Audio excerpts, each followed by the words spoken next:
Welcome back to everyone. In this video I will guide you how to fix if is not charging on Motorola phones. Let's start the video if you want to fix this problem.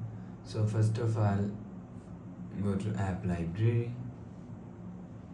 Here click on settings app.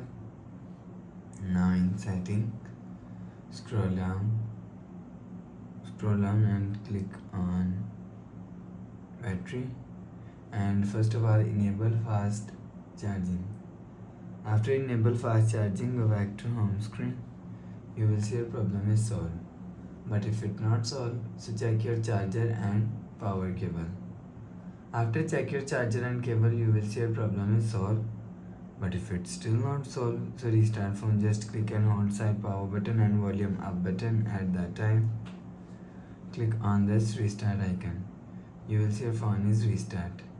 After restarting, enter phone pin. You will see your problem is solved. But if it's still not solved, go to app library. Click on settings app. Now in setting, click on system and update. You will check your software update is latest. If it not latest, update your software latest. After update software latest, go back to home screen. You will see your problem is solved. So please subscribe for more new latest videos. Thanks for watching.